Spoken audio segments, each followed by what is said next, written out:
Halo semuanya, kembali lagi dengan saya Krisma Luciana Sihotang, NPM 2009102118, kelas F semester 3, mata kuliah Strategi Belajar Mengajar dengan dosen pengampu Bapak Sumarlin Mangandar Marianus MPD. Saya dari Pendidikan Guru Sekolah Dasar, Fakultas Keguruan Ilmu Pendidikan, Universitas Katolik Santo Thomas.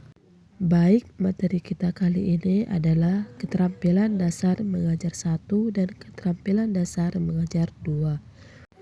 Topik yang akan kita bahas di sini yang pertama keterampilan bertanya, yang kedua keterampilan menjelaskan, yang ketiga keterampilan mengadakan variasi, yang keempat keterampilan memberi penguatan, yang kelima keterampilan membuka dan menutup pelajaran, yang keenam keterampilan mengelola kelas, yang ketujuh keterampilan membimbing diskusi, yang kedelapan keterampilan mengajar kelompok kecil atau perorangan.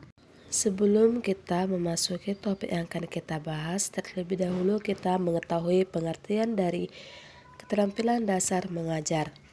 Jadi, pengertian dari keterampilan dasar mengajar atau teaching skill adalah kemampuan atau keterampilan yang bersifat khusus atau most specific instructional behaviors yang harus dimiliki oleh guru, dosen, instruktur, atau media suara agar dapat melaksanakan tugas mengajar secara efektif, efisien, dan profesional, atau AS Giloman 1991. Keterampilan dasar mengajar berkenan dengan beberapa keterampilan atau kemampuan yang bersifat mendasar dan harus dikuasai oleh tenaga pengajar dalam melaksanakan tugas mengajarnya. Baik, kita masuk pada topik yang pertama, keterampilan bertanya. Bertanya merupakan suatu unsur yang selalu ada dalam proses komunikasi pembelajaran. Keterampilan bertanya merupakan ucapan atau pertanyaan yang dilontarkan guru sebagai stimulus untuk memunculkan atau menumbuhkan jawaban atau respon dari peserta didik.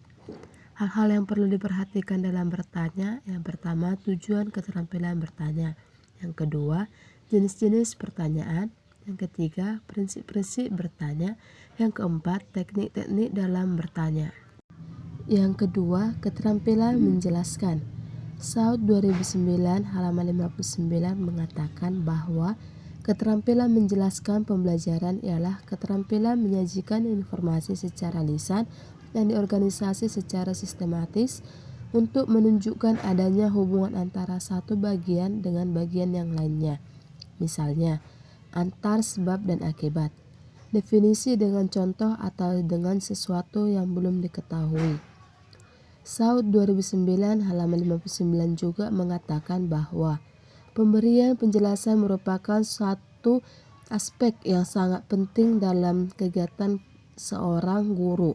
Interaksi di dalam kelas cenderung dipenuhi oleh kegiatan pembicaraan, baik oleh guru dan peserta didik, maupun antara peserta didik dengan peserta didik. Yang ketiga, keterampilan mengadakan variasi. Udin dan Winata Putra 2000 halaman 745 mengatakan bahwa variasi adalah keanekaan yang membuat sesuatu tidak monoton. Variasi dapat berwujud perubahan-perubahan atau perbedaan-perbedaan yang sengaja dibuat untuk memberikan kesan unik. Terdapat 3 komponen variasi mengajar, yakni A. Variasi gaya mengajar seperti variasi suara, kontak pandang, pemusatan perhatian, kesenyapan, mimik dan gerak, dan pergantian posisi dalam kelas. B. Variasi penggunaan media dan bahan ajar. C. Variasi pola interaksi. Yang keempat, keterampilan memberi penguatan.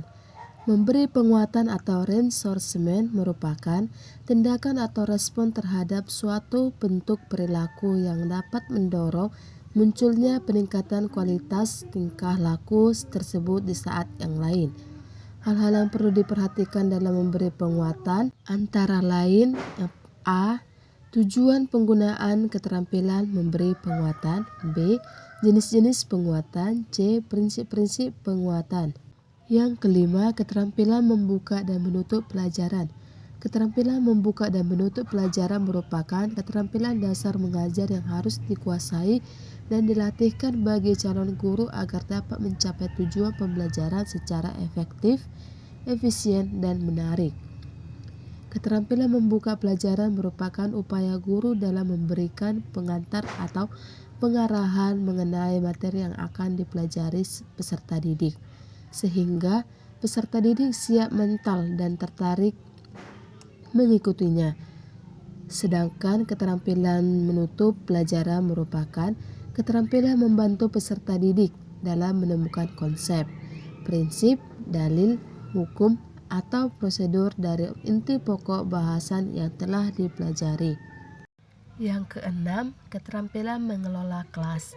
Pengelolaan kelas adalah keterampilan guru untuk menciptakan dan memelihara kondisi belajar yang optimal dan mengembalikannya bila terjadi gangguan dalam proses belajar mengajar. Dalam melaksanakan keterampilan mengelola kelas, maka perlu diperhatikan komponen keterampilan berhubungan dengan penciptaan dan pemeliharaan belajar yang optimal atau bersifat preventif, berkaitan dengan kemampuan guru dalam mengambil inisiatif dan mengendalikan pelajaran, dan bersifat reseptif, keterampilan yang berkaitan dengan respon guru terhadap gangguan peserta didik yang berkelanjutan dengan maksud agar guru dapat mengadakan tindakan remedial untuk mengembalikan kondisi belajar yang optimal. Keterampilan mengelola kelas merupakan kemampuan guru dalam mewujudkan dan mempertahankan suasana belajar mengajar yang optimal. Adapun tujuan dari pengelolaan kelas adalah a. Mewujudkan situasi dan kondisi kelas yang memungkinkan peserta didik mengembangkan kemampuannya secara optimal. B. Menghilangkan berbagai hambatan dan pelanggaran disiplin yang dapat merintangi terwujudnya interaksi belajar mengajar. C. Mempertahankan keadaan yang stabil dalam suasana kelas, sehingga bila terjadi gangguan dalam belajar mengajar dapat dikurangi dan dihindari. D. Melayani dan membimbing perbedaan individual peserta didik. E. Mengatur semua perlengkapan dan peralatan yang memungkinkan peserta didik belajar sesuai dengan lingkungan sosial, emosional, dan intelektual peserta didik dalam kelas. Yang ketujuh, keterampilan membimbing diskusi. Diskusi kelompok adalah suatu proses teratur yang melibatkan sekelompok orang dalam interaksi tatap muka yang informal dengan berbagai pengalaman atau informasi. Pengambilan kesimpulan atau pemecahan masalah. Diskusi kelompok merupakan strategi yang memungkinkan peserta didik menguasai suatu konsep atau memecahkan suatu masalah melalui suatu proses yang memberi kesempatan untuk berpikir, berinteraksi sosial, serta berlatih bersikap positif. Dengan demikian, diskusi kelompok dapat meningkatkan kreativitas peserta didik, serta membina kemampuan berkomunikasi termasuk di dalamnya keterampilan berbahasa. Yang kedelapan, keterampilan mengajar kelompok kecil atau perorangan. Keterampilan mengajar kelompok kecil adalah kemampuan guru melayani kegiatan peserta didik dalam belajar secara kelompok dengan jumlah peserta didik berkisar antara 3 hingga 5 orang atau paling banyak 8 orang untuk setiap kelompoknya. Sedangkan keterampilan dalam pengajaran perorangan atau pengajaran individual adalah kemampuan guru dalam menentukan tujuan, bahan ajar, prosedur, dan waktu yang digunakan dalam pengajaran dengan memperhatikan tuntutan-tuntutan atau perbedaan-perbedaan individual peserta didik. Tujuan guru mengembangkan keterampilan mengajar kelompok kecil dan perorangan. Yang pertama, keterampilan dalam pendekatan pribadi. Yang kedua, keterampilan dalam mengorganisasi. Yang ketiga, keterampilan dalam membimbing belajar. Yang keempat, keterampilan dalam merencanakan dan melaksanakan KBM. Demikianlah pemaparan saya. Jika ada salah kata, saya minta maaf. Sekian dan terima kasih.